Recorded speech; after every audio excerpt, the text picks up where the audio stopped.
Hola, minasan! Welcome back for another round of One Piece. We got ourselves a very interesting arc going here. We're in the snow. We've been spending a lot of time in the summer with summer islands throughout this whole entire series, and now we got a snow island. And seeing how the team handles it with the snow, we met a new pirate, Wapple. Wapple of Tin. He leads the Tin Pirates, but he's also the king of the island that the Luffy and the gang are currently on. An unnamed island because the king took his guard and the soldiers and cowardly ran off. Now they've returned, found their way back, and with Nami laid out due to disease, and Luffy and and poor Sanji stuck trying to find Doctor Kahora, which turned out she was in town, one of the many towns. Yeah, there's all sorts of crazy things, and we end up with meeting with Dalton, who's one of the head cops, one of the head village leaders, turning into a bull for some reason. I hope it's not bull. So let's not waste any time and let's get reading. One Piece by Eiichiro Oda, Chapter 136, A Man Named Dalton. The Lupins are hopping mad, jumping up and down in the snow to the sounds of plop, plop, plop, the sound of poop falling into the water as they all create a plume of snow dust into the air. Luffy with Nami on his back, very sick and struggling to not be hurt, and Sanji standing beside him looking in disbelief, trying to figure out what it is that they're trying to do. Dude, what are they doing? Luffy said. I thought they'd given up, Sanji replied, but they're doing something up ahead. They were very, very far away as the Lupins were on the top of the mountain, continuing to plop in the snow. And that's when Sanji realized, no, no, no, no, wait a minute, there can't be. And his cigarette dropped right out of his mouth. It was completely serious. Meanwhile, back in town,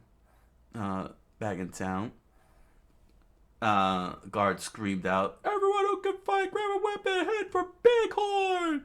The crowd gathered pitchforks and swords, blunt weapons and sticks. Hurry! The rider screamed out as he raised his rifle up. Everyone who can fight, onto Bighorn! And everyone raised their weapons up, cheering on. Follow down, Walpole's back, take arms and fight! Yeah! We must defend our country! Get your weapons onto Bighorn! The crowd cheered as it echoed throughout the valley. Meanwhile, through the forest, as the snow slowly continued to form up into a blizzard, Usopp piloted the sleigh with the two rams leading, pulling on, with Vivi looking at the map. Vivi, are you sure this is the way to Gyasta? Where this witch is supposed to be? To which Vivi replied, Not as sure as I'd like to be. well, that's not reassuring. He looked to her without paying attention to what's ahead. Listen, if Nami makes it to the castle and the doctor isn't there, what are they gonna do, huh? You're a princess, aren't you? So do something. Princesses don't know everything, you moron. Look at the map. Are you crazy? This whole island is covered in snow. Weren't you listening? Somewhere along the way, there's a sign that says Gyasta. We can't miss it. Okay, leave it to me. And because Usopp was so busy looking at the princess, instead of looking at the road, he bypassed the giant sign that said Gyasta, pointing to the left as they continued going forward in the way up to the mountains.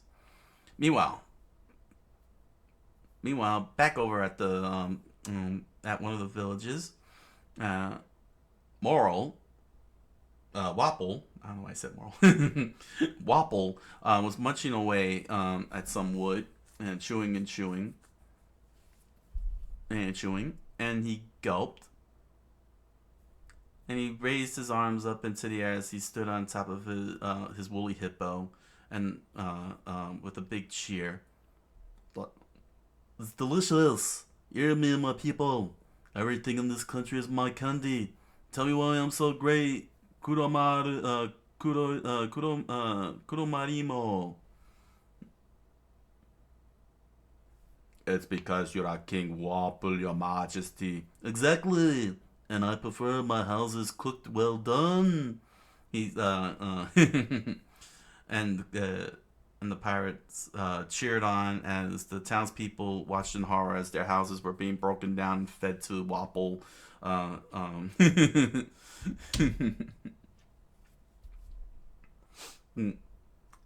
have a let's see here. Wait, let me make sure. Yeah. I have a report, King Wapple, about those impudent straw hats. They're headed for Drum Castle. What? Why? Well, it seems that today Dr. Koreha had the audacity to occupy a castle. Uh, Morima knelt down on one knee and lowered his head as he finished his report. And Wapple immediately screamed out, "What? That old hag is in my castle! How far will she go to humiliate me, that old rebel crone? I'll hunt them down." He started stomping up and down. "The straw hats and the witch, and devour them!" And the crowd screamed, "Rah! Men, make ready!" He pointed up at the mountain. "We're returning to my castle!" To which suddenly a loud voice was heard, and a weapon swung right at Wapple. "Ugh, hold it right there!" It was Dalton who delivered a swing with his bladed weapon and sliced the king across the chest. The king screamed out. "Who are you?" Kuromario said, looking in the direction, and Mr. Zero freaked out. Oh, Chess freaked out, and the crowd gasped. And the king screamed out, you slashed me. I'm going to die. Someone help me." And the crowd screamed out, "Dalton!" And there he stood, Dalton, with his weapon in hand, his shield to his back, staring down at the king, with a simple little remark. Go ahead and die. I came here to kill you." "Huh? Dalton?" And immediately Chess and Kuromarima brandished their weapons and ready to fight. "So you're still alive," Chess said. "How dare you attack King Wapple?" He raised his fuzzy boxing gloves that looked like his afro. His afro gloves. He brandished his afro gloves. There should be no problem in the great medical land of Drum, with its elite doctors and its superior medical skills. Dalton replied back.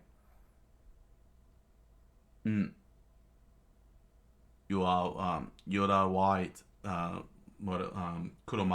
Kudo said. I'll just say Kudo. His name is just so. "You are right. 20 doctors, external injury squad. To the fore." And doctors immediately shuffled in and lined up alongside Kudo. "We will begin the operation. We will begin the operation. We will begin the operation. We will begin the operation." They were all dressed in surgeon clothes with surgeon gloves, surgeon masks and hats, and shades, all ready to act. Scalpel, needle, steel plate, hammer. They took all the medical supplies and started putting things together, and created a giant shield that completely protected Wapple. "Phew, I really thought I was going to die." And then he swung. He waved his hand over the collar of his suit and realized his head wasn't above. "Huh?" King Wobble, wait, we haven't reached your head yet. Ach, Wobble, let's go. We don't belong here anymore. Wobble, the king said. You will address me as King, Wobble. King! You are my vassal, Dalton. Dalton's not your vassal anymore, a citizen screamed out, and another one concurred. He's the only one of your ministers who stayed to defend this country. He risked his life. He almost died. Hmm? Then he should have died then, Wapple said. He was the commander of the Drum Kingdom militia. I'm surprised he managed to survive without any doctor around. Ugh, outsiders. Used to think of this as a land of advanced medical science. But little did they know that there are only 20 doctors here and they all worked in the Castle Research Laboratory. All the other doctors were expelled from the country. Oh, couldn't be helped. Wapple smiled with glee. That's politics. Ah, that's bad governance. You fool. With every doctor in the whole country in your castle, the sick had to beg you for medical treatment. Instead of caring for your people, you held the sick of the nation hostage. That is a crime.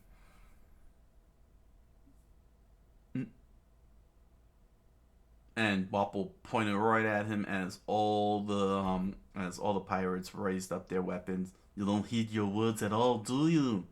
Kill him, men! Kill your former commander! And suddenly, Dalton started slowly transforming before all of them. Ah, you are the son of the former king to whom I am indebted. I'd hoped that one day you'd come to your senses, but you never will. Oh, there it is! King Wapple screamed out. The ox fruit, bison model! Grr! Shoot! Just shoot him! And they started firing. And they started firing away as Dalton screamed out. Kage no jutsu! And he split apart into multiple copies of himself. Oh, we can't hit him! He's too fast! Every single bullet flew right past him, never striking him one bit. He planted his hoof onto the floor. I'll never spare no one, not even my former soldiers. And as he took his full bull form, he screamed out, "Fear the bomb!" And he slapped his hand on the ground and caused an entire earthquake that knocked every single soldier around him onto the ground, and their faces and bodies planted into the snow, and their legs sticking out high into the air, twiddling like a twiddling like Kirby running across the screen. What power? Like a hurricane. That's the Delphi the Jean family. He's a wild animal. Ugh, I'm sick of you people. A country whose king runs off at the first sign of danger is better off without him. That despicable traitor. Once we were equals. They called us the three officers. You have no chance against the two of us. Chess and Kuro crossed their arms, unimpressed at Dalton's actions. Chess merely grabbed 3 arrows and knocked it on his bow, and aimed right at everybody. We've known each other for a long time, unfortunately for you, because we know your weakness. Just watch. He stretched it out, and without even focusing on Dalton, the crowd started screaming and running away. What? Dalton noticed as the crowd started charging in head first with their weapons branded. Dalton, we'll fight you too, huh? Oh wow! And there was Dalton on bended knee, with 3 large arrows plunged into his body. Dalton! They watched as he had acted as a shield to protect them from Chess's assault. They are your weakness, King Dalton. Ha ha ha. Ha ha ha. What a fitting end for you. The king cheered on as Dalton slowly closed his eyes as sweat built up in his face and blood poured out of his mouth. And before anyone had a chance to finish saying his name, Dalton, he dropped down with a thud and laid on the snow, slowly dying. Dalton! The crowd screamed out as the king, Chess, and Kudo stood above them. What is it? An earthquake? It was a rumbling sound coming from the mountain. It was rumbling very hard and shaking everyone to their core. Mm. On the side of the mountain, Usopp and Vivi struggled to break through the thickness of the snow. The snow is so thick, the sleigh won't move. Vivi said, "We must be very high up." And they felt the rumbling as well as they looked around. Huh? What's that rumbling? And Sanji, with tears forming under his eyes. "They've gone and done it! Those darn rabbits! Where was my holy hand grenade? No way!" "Sanji, dude, what's wrong?" Luffy asked as he propped Nami on his back because to keep her from falling down from the rumbling. "We're getting out of here, Luffy!" "Where to, dude?" Anywhere but here! It's an avalanche!" And giant plumes of snow came rumbling down, consuming every single tree on the mountainside to a pair of dots that are Luffy and Sanji and Nami. To be continued, One Piece by Eiichiro Oda. One Piece by Eiichiro Oda, chapter 137, Avalanche. The Lupin looked back at the tiny little rabbit as it smiled with glee and giving him a big hug, and he flexed like JoJo. Cry! He screamed out as the avalanche continued to pour down off the countryside, taking every single form of life from tree to animal in its wake. Usopp, could they have? "Oh yeah!"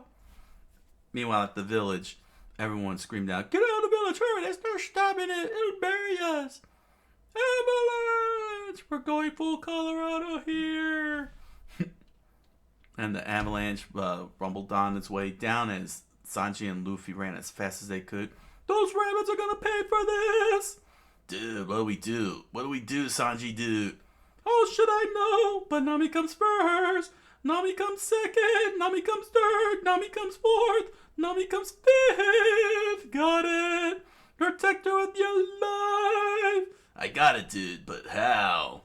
As they could, as they both continued to run as fast as they could through the thickness of the snow with the giant avalanche barreling down. "There, that ledge!" Sanji pointed out as there was a tree rested at the very peak of the ledge. "Ledge, dude." "Run! Climb to the highest point you can reach!"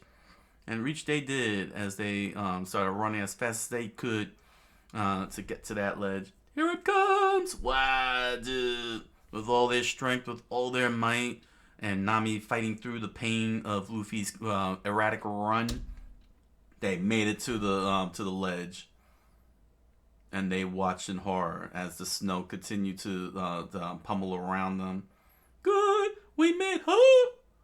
And suddenly there was a bigger one coming right on top of them.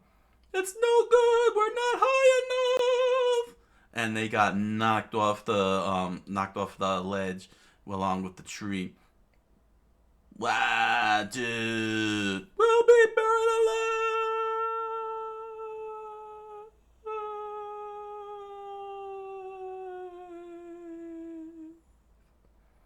And as Luffy flew high in the air, holding on to Nami as tight as he could, he looked at the ground while upside down. "Now what, dude?" he said. "Oh, I know." Meanwhile, Sanji is caught in the avalanche sliding down the hill. "What?" "Sanji, dude, grab hold." "Huh, save!" "Yeah, but we're gonna get buried by the snow." "Dude, but we're heading back down the mountain awful fast." Luffy successfully pulled Sanji onto a pine tree, and they both rode the wave like a sled. "This is ridiculous. We're almost to Chimney Mountain." A little further and we'd have reached the doctor. We've got to find some way to stop. Darn those blasted hippity hops. Luffy said, next time I see them, there's stew. I'm hungry. I hope you know how to cook them. I do. Meanwhile, as they continue riding the avalanche, the Lupins showed up, skating along and surfing on. No, they're snowboarding on logs of wood. Oh snap! They're snowboarding on logs of wood, on logs, and and they pass by Luffy and Sanji, giving them the death stare. What? Sanji screamed out, "No way, dude! I want to surf like them!" And the Lupin screamed out, "Grah!" And they started swiping at Sanji and Luffy as they ducked and jumped without falling off of the log. Come on, dudes! What are they so mad about? Sanji screamed as they navigated through the avalanche with the Lupins hot on their tail. One of them delivered a swipe at Luffy, and he jumped up, spreading his legs out, avoiding the claws, the sharp claws of the screaming Lupin. Grah! Yikes, dude!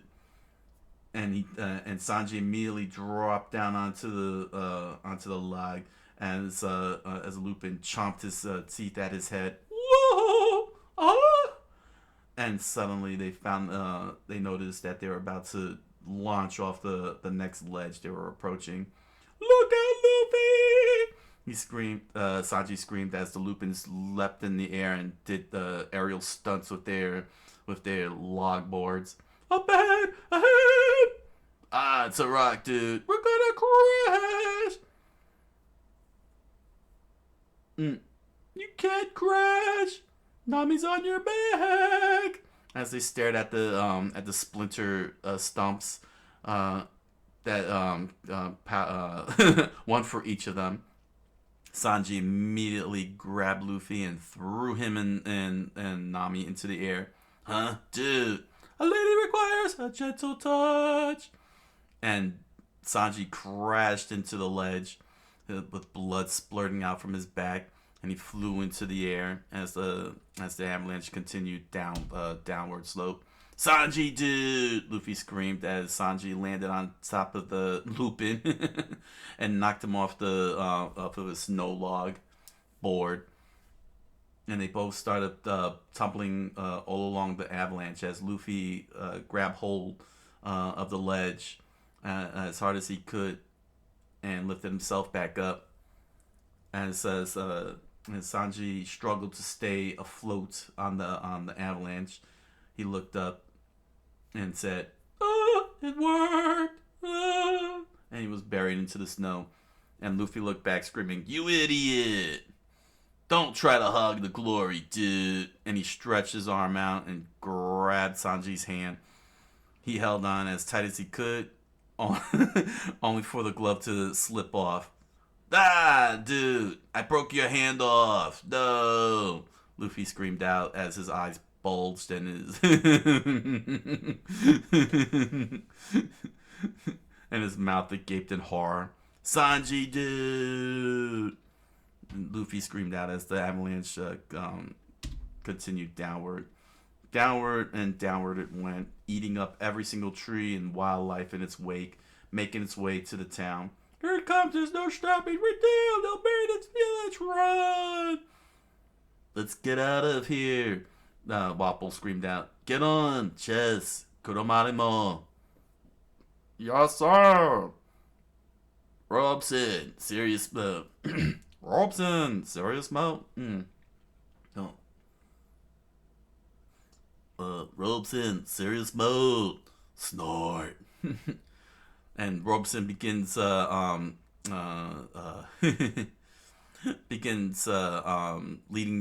the escape with the entire pirate crew as the avalanche reached the town limits. White Walkie, a woolly hippo, factoid. This animal is well adapted to life in snowy mountains. In fact, it's over-adapted. It's so comfortable in the snow that it doesn't even bother to stand up most of the time. Omnivorous. But at this moment, it started running very fast past the doctors, past the surgeons, past the guards. Get Wappo, can we ride too? Silence! Spend for yourselves! Spend for yourselves! He screamed out as he abandoned all of them and left them to be consumed by the pummeling snow wave. And pummeled they were as the snow completely consumed the town, knocking the buildings off its foundations, sending debris all over the place. Robson, hurry up! It's getting on us! Wapple screamed out as Robson yelled, "Snort!" Meanwhile, back at the mountainside, Usopp and Vivi ran with the goats alongside them as their sled got completely destroyed by the incoming avalanche. "It'll be all right, Vivi," Usopp said. "Don't worry. If you get buried, I'll dig you out." You don't think Luffy and the others were? And over at the ledge, Luffy rested Nami down on the ground and planted his straw hat next to her and covered her in his overcoat. Nami did, "You cold? Hang on just a little longer. Hold this." He planted he patted his straw hat on her belly. "Rest here for a minute, dude." Whoosh! He jumped out and dove in like a swimmer and into the snow. Meanwhile, Wapple and his crew screamed, "Ah!" as the entire avalanche completely covered them up with everyone in its wake. Now buried under the snow, the whole entire landscape changed forever. And as the snow started to build up, it turned into a harsh blizzard. The blizzard screaming "shwoo" and "ploosh." Wow, a giant mouth emerged. Wow, that's a big mouth. A big giant mouth emerged from underneath the snow and ate up the snow and ate it all up. He's oh, this is happening a little too quick here. Wow, what a pound cut. Yeah. Wapple turned to his men and started spitting out snow pellets. You threw it. I thought something tasted rotten. It turned out it was it was Kudo, Chess, and Robson that he had eaten. And he screamed out, looking out at the destroyed landscape. "It must have been dumb." "Sir, what do you mean?" "They said the Straw Hat Gang was on its way to the castle. I know what happened. They started that avalanche to get back at us for attacking their ship." "Ah, that must be it. This avalanche was part of their scheme," they said as they sat down and listened on the as they sat down. What's thing here? Ah, okay. And then they listened to Wapple. "Is it true that the rope wails up to the castle at all down?" "That's what the villagers said, sire. Then we'll go up the mountain after them. I'll give them a lesson in snow combat." His eyes turned beet red as he chomped down his teeth in pure anger. Meanwhile, on the side of the mountain, one of the Lapins started digging out the snow. It was a tiny one. It was a tiny one, and struggling to get the big one out. Grah! Grah, grah, grah! The little Lapin said, as a foot crunched down into the snow. And it was Luffy with Sanji and Nami in tow, carried on his arms and back. Awesome. He merely pulled out the Lapin without any struggle or extra effort. And then he continued walking on as the blizzard completely enveloped them in. The adult Lapin watched on as the baby one hugged them in joy and relief. I'll get you there, dudes. I promise. Don't you die. That's my order as captain of the pirates. Either of you, you're both righteous. And that's when he heard someone scream from the distance. Lord, there they are, King Wapple. I'll beat them to death. To be continued. One Piece by Eiichiro Oda. One Piece by Eiichiro Oda, chapter 138, The Summit. Wapple looked down at Luffy and the crew as he screamed out and blocked their path. Oh, boy, your impertinence is unpardonable. Move, dude. Ha ha ha. Are you a fool? Why should I move? Your two friends are more dead than alive. And Luffy was silent as he held on to Sanji and Nami as tightly as possible. He turned around and started walking away from them immediately, without a care in the world. Halt! I just thought of a new law, Chess. Write this down. Yes, sir. Anyone who ignores the king dies. And he pointed out at Luffy. And screamed out, "Start by killing the two who ignored me the most, the sick one and the injured one." And Kudo and Chess jumped off Robeson, brandishing their weapons, screaming out, "Yes, sir!" And Luffy, with a vein bulging off his forehead, turned around and gritted his teeth. "What did?" "Eat this, Mademo's prize," he said as spikes popped out of his afro gloves to the sound of chank. Luffy got scared because of the pointedness of the spikes. He immediately dodged. "Whoa, dude!" he screamed out as he took a chip damage from the pointed blade. "You dirty dude," Luffy said. But then he heeded the words of Sanji. "If you mix it up with them, every blow you take will be felt by Nami." And Luffy remembered how Nami grimaced when he tried to throw a kick at one point against the Lapins. Frustrated and angry, he decided to run instead with both in his arms. "I'll remember this, you jerks. Huff huff. Don't follow me, dudes." "Running away won't save you, you cowards." And Chess fired off 3 arrows from his bow. They come in careening at high speed. Luffy jumped in the air and did a backflip. "Whoa, dude!" The 3 arrows flew right past him. "Oh, Snow Country attraction, snow powder, makeup." And the wind screamed out, "Ooh," on that one. All of a sudden, there were pellets of snow flying all over the place, and Luffy was looking at it. And he realized they weren't behind him. "They're gone, dudes." "Why'd they give up?" Luffy said, unaware of a large mouth opening wide in the within the snow.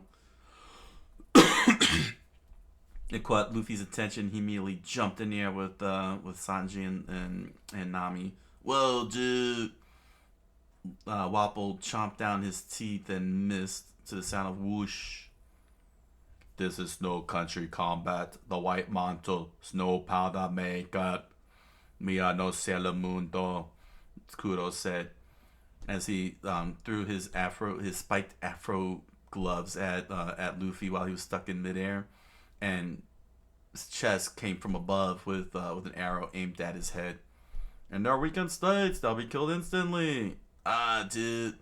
And Kudo and Chess screamed out, "Checkmate, checkmate!" All aimed directly at Sanji and Nami. "Don't do!" And a burst of snow happened, and the Lapins delivered a big punch on Chess and Kudo, knocking them back into the snow. "Polar bears!" And And as Kudo and Ches bounced back from the impact of the punches. No, dude, Loppins! Uh, Weapons! The king screamed out as Robeson freaked out. Snort. Oh, oh, they're protecting him, Kudo said. Impossible! Lupins hate humans! And that's when Luffy remembered as he watched the big one with the baby on his back do a JoJo pose for him. Grah! Thanks, Lappin' dudes. You saved us. Don't let him get away. Wapple screamed out as Luffy ran as fast as he could with snow dust kicking up into the air. Yes, sir! Chess screamed out as Luffy used all his strength, all his might to run as fast as he could. The blizzard once again blinding everybody and building up. The Lapins stood in their way, a whole army of them. What are they doing? What are they doing? The king said. Doctor Dude, Luffy said as he ran through the blizzard, blinded by the whiteout. Huff, Doctor Dude, huff. All of a sudden, the snow became thicker and made it difficult for him to trek through the whole way. Doctor Dude. The winds howled and brushed the pine trees with no problem. Doctor Dude. He lifted his head up and looked what was before him. It was one of the giant mountain pillars heading all the way up to as far as the sky allows it. Can't see the top, dude. The blizzard completely blinding him, and he decided to do the unthinkable. He straightened out. He tightened up a knot around his waist. He took his chanclas off. Hang on just a little longer, Nami, dude. And he chomped down onto a piece of cloth. Grrr. And he began climbing up and scaling the mountain with his bare hands and his bare feet. Huh, dude. His cloak fell off his back and exposed Nami to the cold and the elements. Grrr. And the wind taunted them. Ooh. As Luffy continued pushing onward, with Oh, that's Sanji. Okay, now I get it. Towing Sanji with his teeth and Nami on his back. He pushed as hard as he can up the mountain as the blizzard did everything he can to knock him off. Doctor Dude, he kept thinking to himself, Doctor Dude, Doctor Dude, Doctor Dude. 3 hours had already passed, and the wind did the unthinkable. It knocked his hat off and sent it falling into the ground below. He was losing his grip and he pushed into it, blood splurting out of his nails. Dude. And suddenly, from that pain, he accidentally released Sanji. No, Sanji, dude, and sent his body plummeting down to the snow below. He stretched his whole neck out and as fast as he could, and chomped into Sanji's coat and stopped him. That was close. Wow. The snow, the blizzard piled the snow higher and higher until it was higher than the treetops itself. The wind continuing to push into into Luffy, and the blinding snow doing everything it can to blind his sight. And Luffy, bloodied fingers and bloodied toes, continued pushing on up to the top of the mountain. Dude, hang on, it won't be long. Just don't die. And his eyes showed fierce determination as he could see the top nearby. It was his resolve hardened, and his constitution strengthened as he resisted the pain he was experiencing from his fingertips, the blizzard, from the frostbite to the blood. He made his way all the way up to the top. He crawled He crawled along the snow, taking long, deep breaths. He dropped Sanji on the ground, and the wind calmed down. It was just a light flurry of snow falling down from the sky, and he looked up to a giant castle with spires reaching higher than the trees itself. Dude, we made it, he said. That's a pretty castle. He stared at it, impressed at its majestic glory. Doctor Dude. And he collapsed. And suddenly, the snow snapped. Oh wow, a piece of the chunk of snow snapped off and started to slide off the mountainside with Luffy and Nami. Oh snap! Wapple. Meanwhile, down at the base of the mountain, Wapple laughed. Ha ha ha ha! Those fools! Those rabbits shouldn't have to fight their king. Still, I never thought I'd have to use my special powers against mere rabbits. He smiled as he crossed his with his arms crossed, staying on top of one of the lapins in glorious victory. They fought savagely, sire. They are the fiercest beasts of all of Dromont. They are the fiercest they fought savagely, sire. Chess said with his arms crossed. They are the fiercest beasts of all of Drum Island. Nonsense. He stomped on the face of the scarred rabbit. Just you wait, Straw Hat. He screamed out at the mountain. Meanwhile, a hand had clutched onto Luffy's wrist, just as on the side of just before he fell completely off the mountain, and there was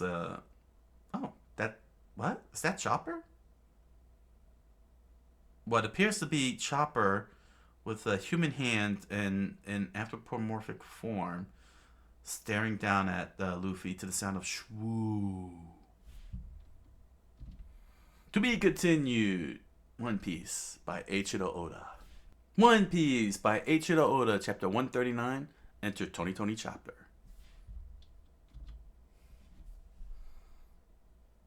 The blizzard pummeled the sides of the mountains as the avalanche had finally finished doing its job, consuming all that was the landscape. There was a sound of huffing and puffing, echoing across the sky. Wake up, Usopp! The princess said as she pulled. Oh my gosh! As she pulled the sniper by the freaking nose, stretching his face out like a putty. Oh my gosh, that's gruesome. He suddenly responded, "What, Phoebe? Let me sleep. I was having the nicest dream. I was in a garden filled with beautiful flowers and little streams. It was almost out of this world." He smiled. "You're almost out of this world!" she screamed as she started slapping his face. "Wake up, Usopp! Don't fall back to sleep. Wake up!" Ah! He opened his eyes and screamed out, "Pizza! Torms! Usopp's pirates!" "No, wake up! Usopp, don't die! Usopp!" She continued slapping him across the face as hard as she could.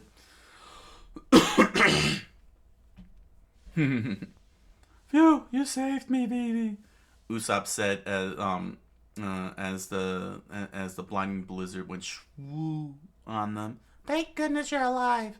He walked with his whole entire face puffed up, and covered in blood, as if he was stung by multiple bees. "Is it my imagination or is my face swollen?" "It's frostbite, yeah, frostbite," she said, nervously responding. "It's terrible in the snow countries, but never mind that. We've got to find out where we are and what's going on." "Huh?" She paused as someone emerged from the snow. "Oh!" Usopp screamed out. "What's that?" And it was Zolo emerging from the snow, shivering and covered in total frostbite. Rats. He shivered as he hugged his body. Brr, I'm freezing, and I got caught in an avalanche. What rotten luck. Some midwinter swim that was. Solo? Huh? Oh, Vivi. And he leaned close and saw saw Usopp's puffed up, swollen face. And Usopp, he replied as he saw Usopp's stretched out nose. What are you two doing here? What are we doing here? They screamed out. A midwinter swim? That's right, but there was a fish in the river. I was surprised to see a fish in such cold water, so I chased it because I wanted to see why that fish swam in cold water. But I got on the wrong side of the river and got lost in the woods because I wanted to see that fish that swam in the water. You idiot! Never mind that. Give me your coat, Usopp. No way! I wonder if putting up with these lunatics what made Nami sick. Phoebe thought to herself as they all walked through the blizzard, trying to find more people. All right, Zolo said. Your shoes then. One shoe. No way! You brought this on yourself. Hey, look at that!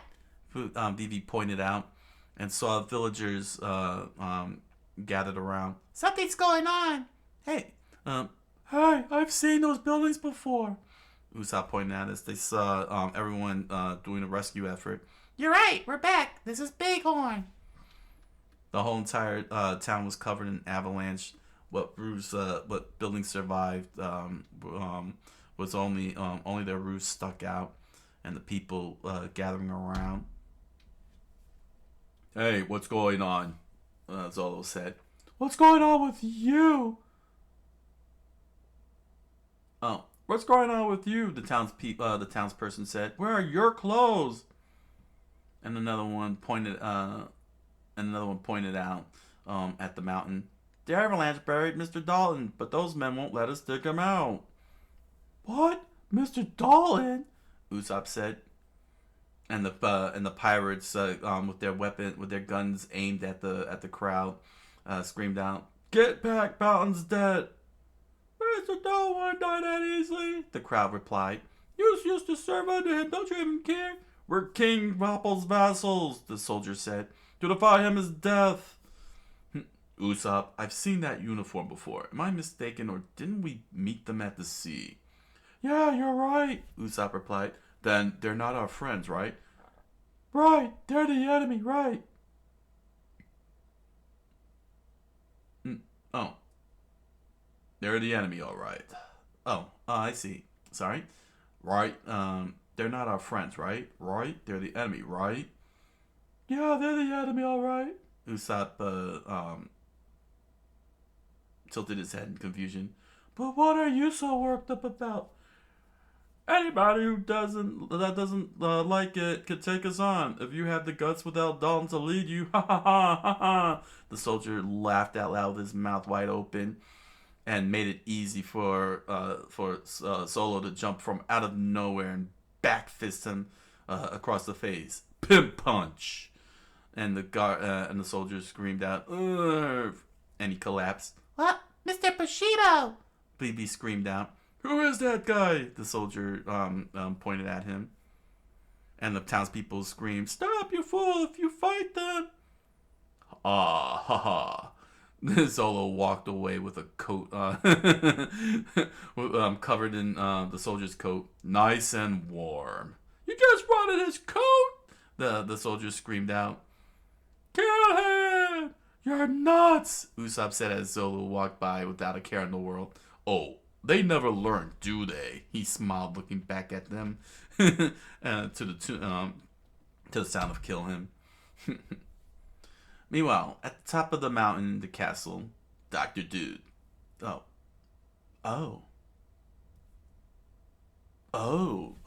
okay. Is this the chopper that's talking here? Okay, let me see here.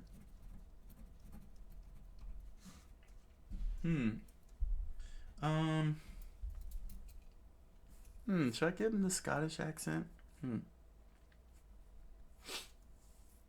Hmm. Should I go with the?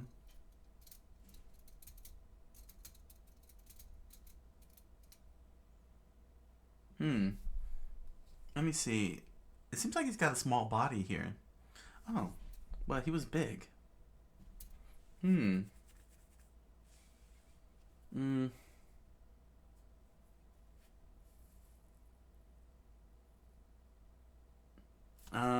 Wow. What kind of voice do I want to give him? Maybe. I mean, I could still.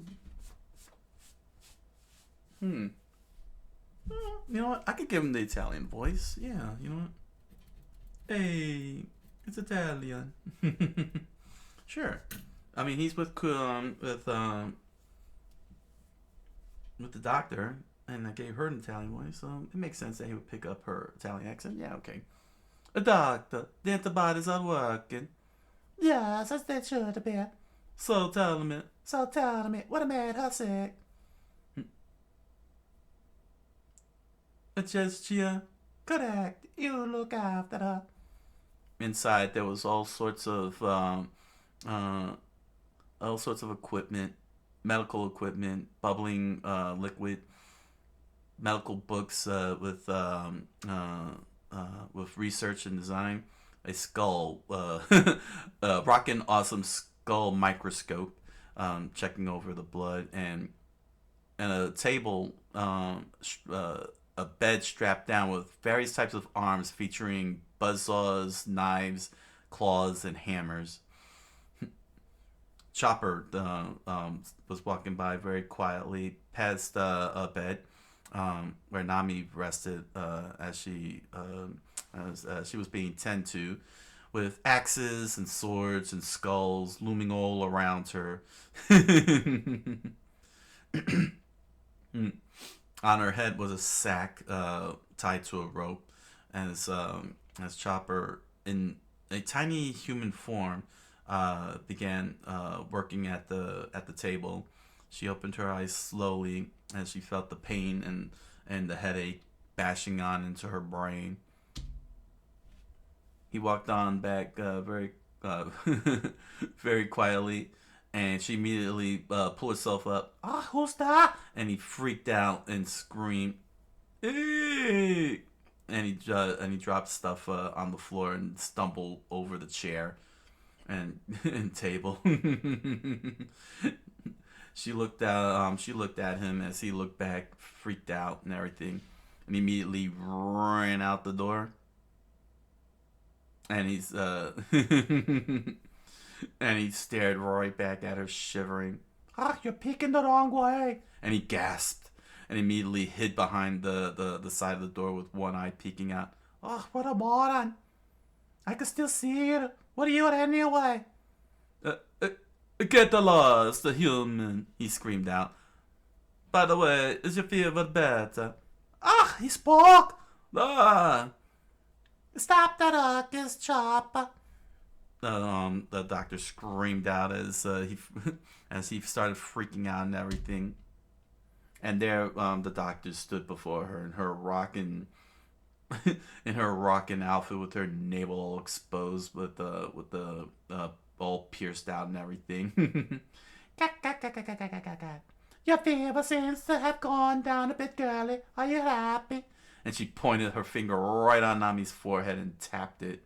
Ah, who are you? 100.75 degrees Fahrenheit. Tolerable. I am Kureha, but call me doctor. Ah, doctor, but the secret of my youthful appearance? I didn't ask that. You're in the castle on the mountaintop. She explained to Nami.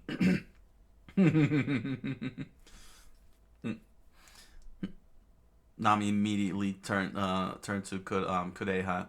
Well, the two with me. Oh, they sleep soundly in the next room. They're unusually tough. And Nami sighed in relief as the doctor sat on the bed and slowly lifted up Nami's shirt. Looky. Oh, looky. Huh? This is what made you sick? Ah, what's this? You were bitten by an insect called the Ketchia. They live in hot, steamy jungles. It's an infectious tick. Its bite infects the victim with the virulent bacteria. Over the course of 5 days, it ravages the victim. It causes a fever that never drops below 104 degrees Fahrenheit. Super infection, myocarditis, otitis, encephalitis. Judging from the bite, I'd say you were infected 3 days ago. Oh, you suffered terribly, but it would have been over after the 5th day. Gah. Nami was quite shocked at the diagnosis as she stared at the bite that the insect had delivered onto her. Because The Kure had concluded. Because if you were untreated, you 2 more days, you'd have been dead. And Nami freaked out. Ah, what? It's called the 5-day sickness. Kureha said. But cashiers are supposed to have been eradicated 100 years ago. Lucky for you, I kept a supply of the vaccine just in case. Where did you people come from anyway? Were you trapezing around in the jungle on some prehistoric island with your belly exposed? But that's absurd. Nami couldn't even reply to that, and she merely said, Ugh, I was. Oh, you silly girl.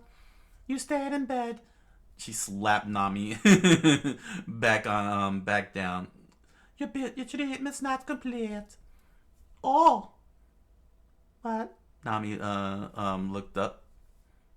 Ah, I appreciate all you've done for me. But my fever's much better now. I'm really fine. Can't I finish convalescing on my own? No, don't be foolish. You mustn't underestimate this illness. The treatment normally takes 10 days.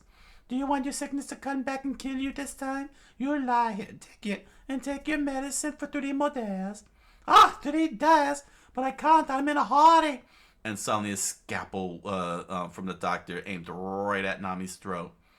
And she leaned very closely into Nami's face with a grimacing smile. There are only 2 ways a patient ever leaves my care. Fully recovered or dead. Do you want to be the spaghetti? I'll make you the spaghetti. Or you're not going anywhere. Because you want to be a lasagna. Ah, but... And that's when suddenly the door crashed through, and Chopper dragged Sanji and Luffy across the floor. Help a minute.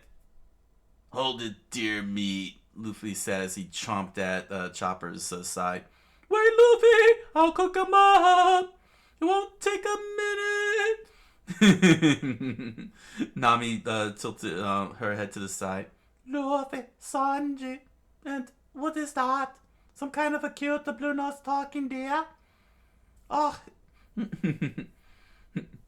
And as the trio began punching each other in a plume of smoke, Kureha planted her hands on her hips. Incredible! They're up and about already.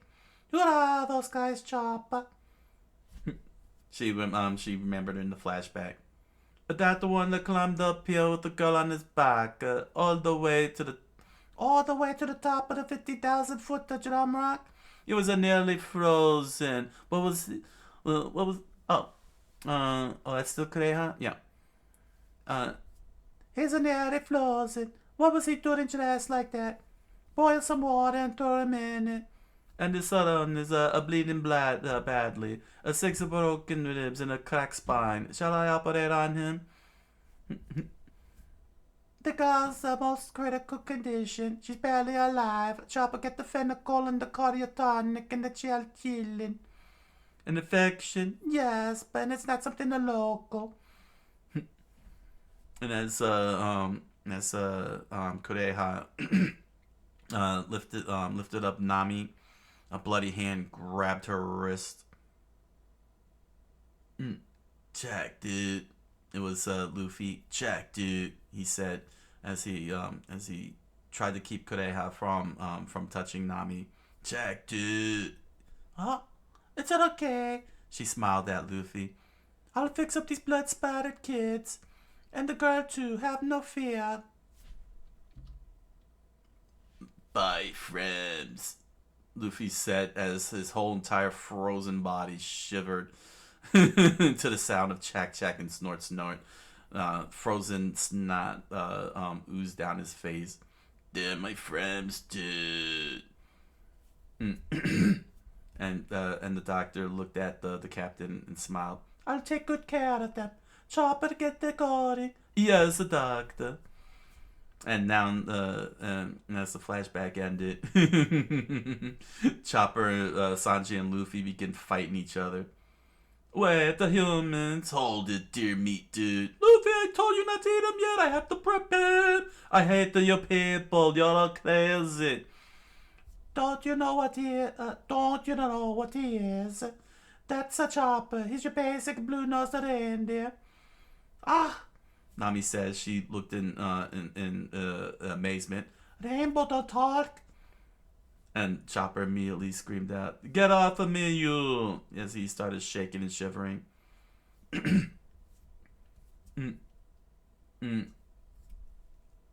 Oh. And Kureha explained, However, as Chopper slapped the Luffy and Sanji into the concrete down floor, shattering pieces up into the air. "I am not the food." yeah, he ate the human fruit, which enables him to do anything a human can do. Wow! Wow! Oh wow! That's actually interesting. Fans, Chopper ran off for his life out into the snow. I've taught him all of my magical skills. Kureha said with a proud smile on her face. "Oh, that is so cool." One Piece, to be continued. One Piece by Eiichiro Oda.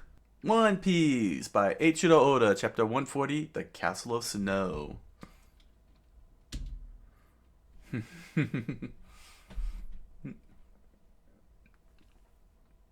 Luffy screamed out loud, "Join us, dude, please. Come on, old lady." He slapped the table as Kureha wagged her finger. Luffy, that's what you call yourself, eh? Right? "Yeah, dude." Well, watch your mouth. And she kicked him in the face, sending him to the ground. I'm still in my pot and pocket 130s. "Whoa! What amazing old crow!" Sanji watched on it impressed. As Chopper and she kicked Sanji into the wall for saying that. and as his butt stuck up in the air, Chopper continues hiding behind the wall in fright. And Kureha pointed out at Luffy as he threw his fists up in the air at her with a big, frightening jack-o'-lantern smile on his face.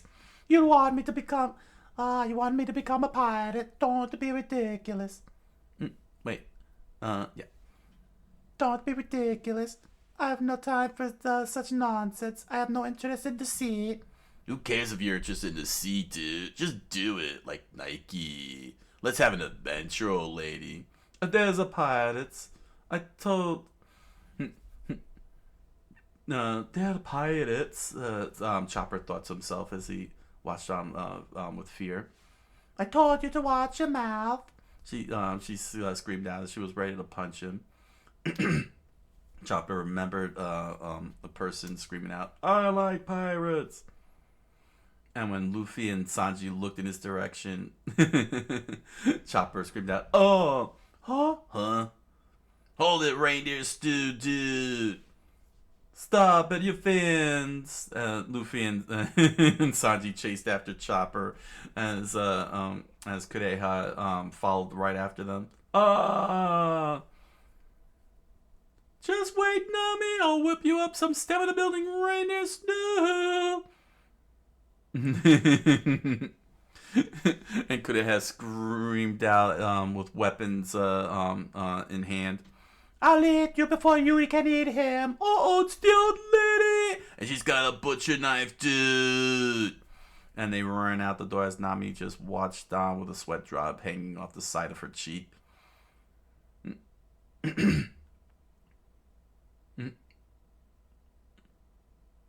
uh, and Nami said, Ugh, forget the food. Just keep the noise down. and Snow started shooing in, through the door. Snow? Is this a castle or a barn? And when she started to stand up and get off the bed.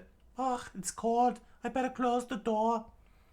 Stay in a bed, Chopper said to her as he watched her climb out, barefoot and all. You still have a fever.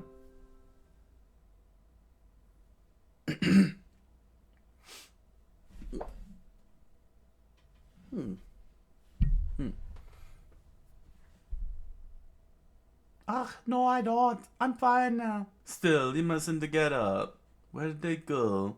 He started looking out the door, making sure that he won't get chased by them. He then continued. The doctor's medicine is very effective and brings down the fevers quickly, but the cashier's bacteria is still in your body. He looked around and he slowly closed the door. You need antibiotic injections and plenty of bed rest, he said. Ugh, thank you. Huh? Have you been taking care of me? She said with a nice smile, and he freaked out. Shut up! He smiled as his body started wiggling in embarrassment. Don't be ridiculous. I don't accept thanks from a human, so you fool. Ah, yeah, you look like you hate to be thanked, she said, with a sweat drop hanging over her head. Meanwhile, outside, Luffy and Sanji are completely lost as they truck through the snow, trying to figure out where they are. This castle's weird, Luffy. It's freezing cold and there's snow everywhere. Dude. You're right. It's cold, dude. You just realized it. Look around. This place is filled with snow. They looked at the entire interior with snow piled on the banisters and the railings, and all on the windowsills, going as far up to the ceiling as possible. The doors to the unused rooms are frozen over. He tested out the iced over doorknobs, trying to break them open. And Kureha immediately screamed from the distance, Die in a brat! Why, dude? Luffy screamed out as butcher knife flew right past him and Sanji. Luffy, forget about recruiting that old witch. She's no doctor. She wants to kill us. Meanwhile, back in the infirmary. So you're the pirates? Chopper asked as he checked on well, very carefully reached out to Nami with fear. But that's alright. Oh, really? Really? Do you have a pirate flag? I ship does. Are you interested in pirates? She asked, very nicely. And Chopper immediately threw himself against the bookcase, screaming out, Of course not! Oh, you idiot. She slowly patted her head. Okay, sorry I'd ask. So...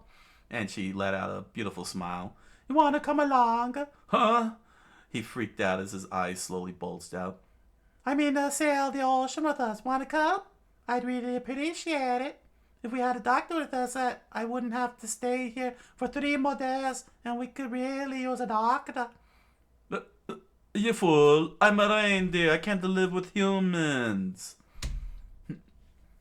Besides, doesn't the way I look, doesn't it scare you? I am a reindeer that walks on 2 legs and I can talk. Are you trying to scare me? And I have a balloon nose. And the door bashed open, and Sanji and Luffy with butcher knives on their heads looked over in Chopper's direction. There you are, reindeer dude. Hey, good. Chopper screamed down and ran out the door. Stop. Nami watched as the trio disappeared back out into the main area, and Kureha planted her hand on the side of the bed. Phew, those brats are fast. She sat down on the chair and crossed her legs with her arms rested on her belly. You disappoint me, girlie. You disappoint me, girlie. I turned my back on you for a minute. You tried to seduce my reindeer without permission. Oh, do I need permission to seduce him? No, you don't. Take him if you want him. But it won't be easy to convince him. He has a deep wound in his heart that not even a doctor can heal. Oh. When he was born, Nami listened on to Kureha's story. his parents rejected him because of the way he looked. Huh? Because he had a blue nose, the opposite of a red-nosed reindeer. He had to walk alone, far behind the rest of the herd, even when he was a little. Oh, how cruel. Then one day, he ate the devil fruit, and the other reindeer laughed at him, called him names, and treated him like a freak. And there was no Santa there to help give him a job to fly him around the Christmas. So they finally cast him out. He looked nothing like a normal reindeer anymore, but he longed for companionship. So he decided to go live with the humans in the village, but they rejected him too. They didn't have a sleigh for him to move around and be able to deliver the Christmas gifts. To them, he was some stranger, blue-nosed other monster. He looked like the Yeti. He looked like the abominable snowman. What is that thing? The townsperson says they looked out at Chopper standing tall like a human. It's horrible. Get the children inside. It's the abominable snowman. Get your guns. One of them threw a rock at Chopper. Kill it! Kill it! Get away, you monster! Kureha continued the narration. He didn't know what he'd done wrong. He didn't know who to blame either. They called him a monster when all he wanted was the friendship. He was no longer a reindeer, but he wasn't human either. Chopper's been alone his whole life. Do you really think you people can heal his hearts? Being pirates and all? Nami had no answer to that. Meanwhile, in the throughout the castle, Sanji spotted Chopper and pointed in his direction. Look, Luffy! The main door's wide open! Huh? Dude. No wonder it's so cold.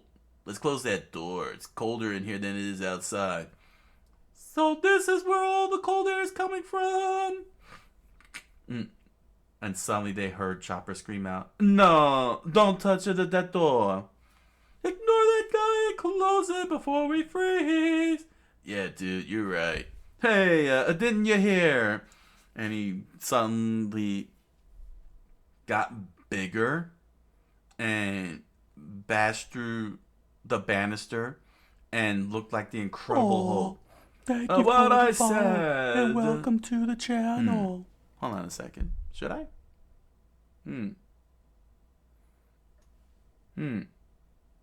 Wow, what's that, dude? Luffy immediately jumped to the side as Sanji put his hands in his pocket and took a long puff of the smoke.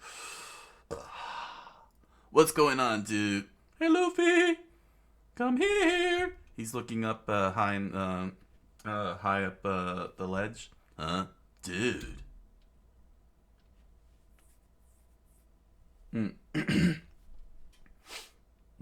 Chopper Chopper let out an air of frustration. Whew. Oh. Baby snowbirds! There were a bunch of snowbirds in the nest chirping their way through at the sound of peep right above the open door. Nobody had moved them out or made any attempts. If the door closes, they fall. And Chopper shrunk down to his tiny size, started walking up the stairs. So that's why it has to stay open, dude. And they immediately covered their their chest. Wow, it's freezing, dude. Hold on. Wait a minute, dude. Did that...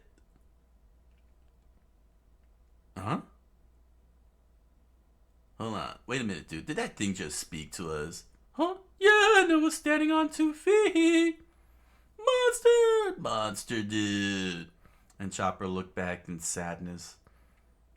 What was that thing, dude? Looked like a reindeer, but it was walking on 2 legs. Well, first it was little, then it turned into a big monster. And Chopper started wiping his tear as he walked away from them. What an interesting guy, dude, Luffy said with a big giant smile on his face. Sanji, let's recruit him. And the excitement gripped Luffy tightly. Uh, Meanwhile, inside the infirmary, Kureha stroked her hair back. There was a man. Huh? There was a man who cared for long ago. She smiled. She smiled as outside Luffy and Sanji chased after Chopper. Wait, monster dude, join our crew. Ooh-wah!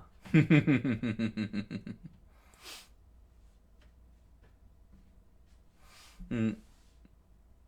Oh, was that Longshanks? Was that Shanks that Chopper met? Oh, that'd be funny. Oh, that'd be cool. If that's who Kureha is talking about. That's kind of weird. The blinding blizzard hit the side of the mountain as as the king rode Robson, who climbed up the mountain very slowly. Climb, Robson! How dare they defy their king! He screamed out. And that's when Chopper stood in place. A what? A death descent! It's a wapple! He continued sniffing on as he realized the king was climbing up the mountain. There used to be a quacker named Dr. Hiriluk. He lived at the Drummer Kingdom. He gave Chopper his name and treated him like a son. So it wasn't Shanks. That would have been so cool, though. To be continued. One Piece by Eiichiro Oda. Wow, this was a fun set of chapters there. We had an avalanche. We get to meet Chopper that everybody's trying to recruit. We get to see Wapple go crazy. We still haven't gotten to the fight scenes yet, which is very interesting. It's very interesting. This was very focused on weather element, on the weather element, and that's actually a nice approach. A good change of pace here, because it could have easily just gone straight to fighting. But instead, Oda decided to spend some time using the environment as the villain, the antagonist, and that's really great. You know, that's a very rare thing you see, especially in anime and manga, where the elements of nature, in this case here, the weather itself becomes the villain. And it's pretty cool, especially when it's man-made, like in the case here with the Lapins as they're jumping up and down and everything, and causing massive vibrations, and eventually they ended up creating this big giant avalanche that was very well done actually. It was like a arc onto itself, interestingly enough. We did get a fight with Dalton. He did hit Wapple. He did hit Wapple, but unfortunately, you know, when the townspeople rising up, my man with the shadow no jutsu here, shadow clone jutsu. Everybody, it seems like everybody's got a shadow clone jutsu in manga these days. Well, this was like years ago, but still, it's funny. But basically, Dalton sacrificed himself to protect the villagers from Chess. He has a pretty awesome move where he slammed the ground and everybody just dropped over and fall into the snow head first, somehow. But yeah, the avalanche, this whole entire part here was the avalanche, and it was just quite remarkable how this was executed. Nothing was really wasted here, all things considered. Here we go.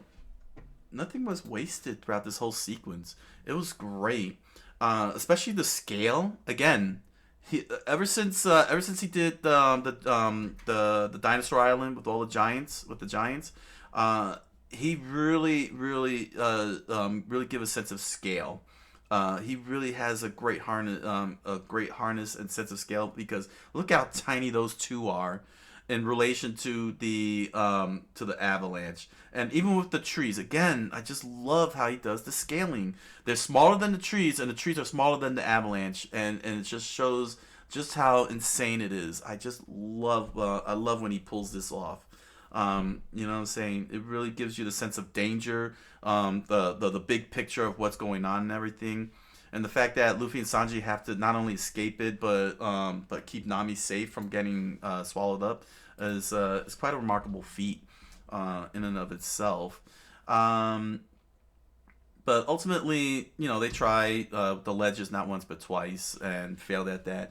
And then suddenly, Luffy, with a great idea, decided to ride one of the trees as a sled, only to be met with snowboarding Lappins who used the logs as a sled, doing stunt work like this one up here, doing a flip.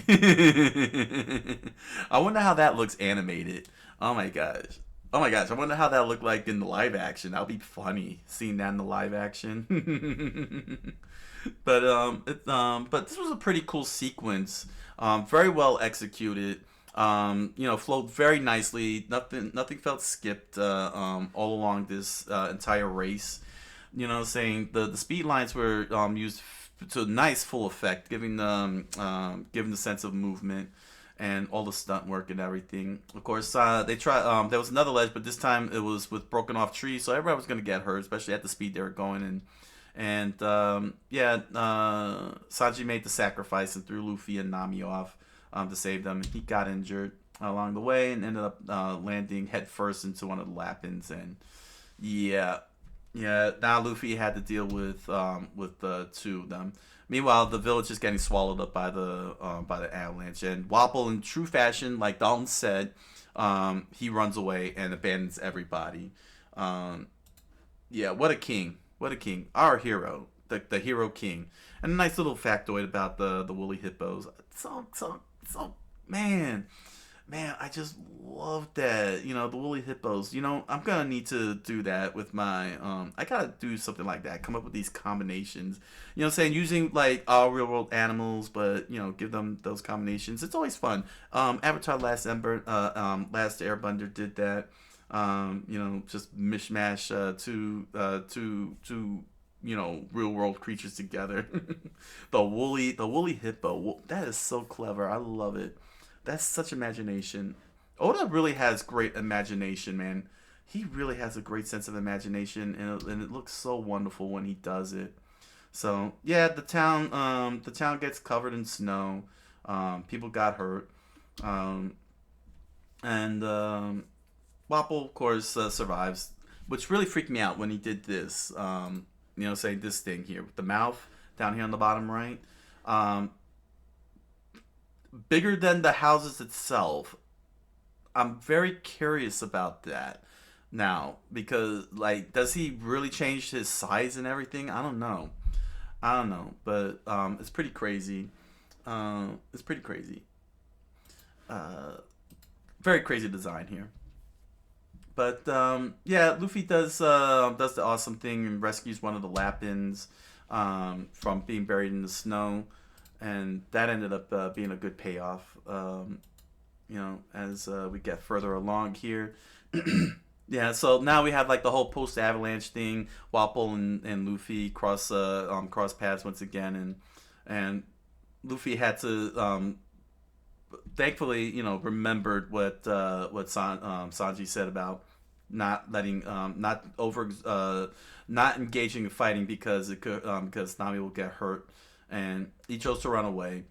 And this was a pretty amazing move that Wapol pulled off. He called it snow powder makeup. Sailor Moon. Was that a shout out to Sailor Moon? Snow powder makeup. And here's a big giant mouth within that snow. That's a crazy technique. I'm wondering. I wonder if that'll be revisited again because that would be pretty cool. But ultimately, he got pinned. He got cornered by Kudo and Ches, and the Lappins returned the favor and saved him and the crew. I love that JoJo pose. I really love this JoJo pose here. Even the rabbit's got a JoJo pose sometimes. It's pretty cool. But ultimately, we get one of the most amazing feats that Luffy does. Barefoot, barehanded, climbing up the side, scaling that mountain, and it was pretty gruesome too because his hands started bleeding. And this is again, this is a great character development. How far Luffy will go for his crew. You know, saying he really sets himself apart from all the other pirates. You know, saying Wapple, and perfectly we saw Wapple just runs away. He left his pirate crew behind to get eaten by the avalanche, to get swallowed up by the avalanche.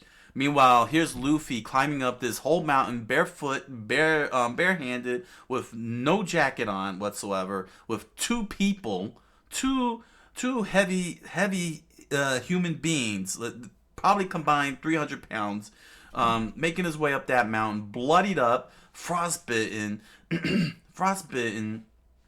He had to rely on his gum to bite, to save Sanji from falling over. It's insane. Sanji in the mouth, the Nami on his back, and he makes his way all the way up at the top. It's freaking amazing. You know what I'm saying? This is where he set himself apart from all the other pirates that he's coming across. He will rescue his friends and he will save their lives, whereas Wapple just runs away. Others will just shoot their crewmates. It's a great dynamic. It's a very great dynamic. You know what I'm saying? He's a criminal with honor. He's honorable. He's like the honorable thief. He's like Robin Hood kind of thing. You know what I'm saying? A Robin Hood. You know, he'll steal what's necessary, and he'll always give to the poor. That's a great character, man. It's a great character. Because remember, pirates are supposed to be criminals and villains for the most part, but mostly criminals. You know what I'm saying? Because it's a criminal act. You know. But here he is doing all these good deeds, and he only steals what he needs, what he believes he needs, for the whole thing. Beautifully done character, man. Also, this castle is awesomely drawn here. That's a pretty awesome drawing of the castle. Look how well detailed that is. Very nicely done. I like it. Although I don't see the door open in this part here. I think that was a big mistake. Unless that's like the back door. If it was the back door, then that makes sense. Because the front door here is closed. But yeah, we get introduced to Tony Chopper, and we get his whole backstory. Poor the poor reindeer. Yeah, Vivi and Usopp are doing their thing. They made it to town. They find Zolo. My man went for a swim and he ended up there, and he explained that he found a fish in the river and followed it. Oh my gosh. That's a great excuse. Oda does a great job making excuses for why characters are where they're at, and avoid the fridge logic that happens, you know. Although Usopp's face is funny. Usopp's face is funny. But it turns out that Dalton body's buried underneath the snow, and the pirate crew, Walpole's crew, won't let them near it. And good old Sanji, in true fashion, not only punches out one of the guys in Texaco, but now he's like, oh yeah, I'm gonna beat every single one of you up for even threatening to kill me. But the big part of this chapter 139 is learning about Tony Chopper. He meets Nami and is so nervous and everything. I think it was explained in this one why he's like that, and it's actually very inventive. But yeah, it's a cute little moment between him and Nami. This is Nami, honestly, at her most calm. Because when it comes to Sanji, Luffy, and Zolo, they frustrate her to no end. And this is the first time we really get to see her in a very long time to just be very calm and have a nice conversation. She's not screaming at people and everything, or explaining why the trio needs to not drink the salt water. You know, it's pretty. jealous of the old lady too. But yeah, it's pretty. Of course, this is still Nami, so the whole recruitment thing. um, the whole recruitment thing. She's trying to recruit him, but we how you say?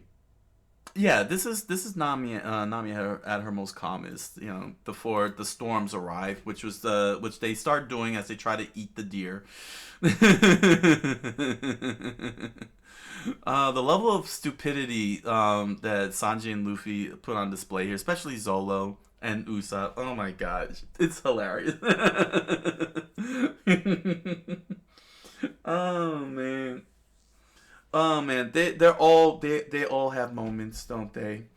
Oh my gosh, so hilarious. They try to eat the Tony, but yeah, he's find out that he's studying medicine under Kureha. Let's see here. She said very clearly that there we are, that he ate the human fruit. That's original. That's very inventive. He ate the human fruit. That's actually pretty clever, man. So there's not so not only are there fruit that can turn people humans into animals, like in the case of Dalton, but it turns out that animals can eat the human fruit and become human. That's so inventive. Like I said, the imagination that Oda put on display here is just amazing. I love it. I love it. It's so imaginative. So imaginative. You know what I'm saying? It's not.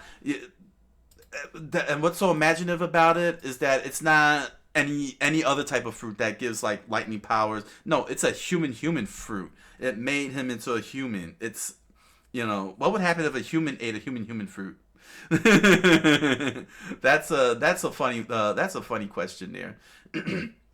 But chapter 140, Luffy dedicates himself to trying to recruit the doctor with one of the most freakiest faces I have ever seen Luffy drawn as. Right here on the top right with his fist going like this. Just look at that. That's way too freakish. That's uncanny. Don't do that again, Oda. He probably did it again. That's too uncanny for Luffy, quite honestly. That smile. Oh man. Jeez. But yeah, again, we get calm Nami here. Being all cute. Look at this is the most cutest smile she ever delivered, especially given everything that she's been through. And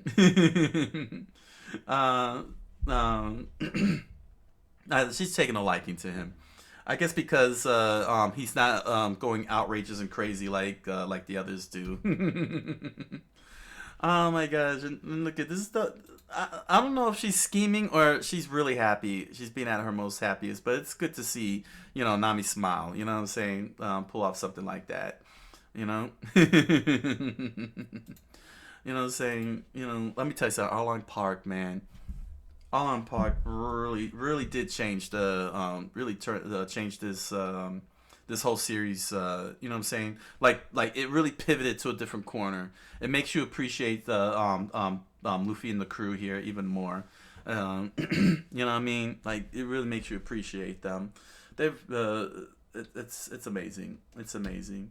But yeah, we find out that because he ate the human fruit, everyone thought he was the abominable snowman. Naturally, naturally. The reindeer treated him like Rudolph, and there was no Santa Claus to help him out. But yeah, Dr. Kureha gave Nami the ultimate task. Can you heal his heart because he's so heartbroken? But yeah, it took Sanji and Luffy all this time to realize that Chopper is walking on 2 feet. They're like, yeah, he's walking on 2 feet all this time that they've been healed and everything, and they just figured out. They're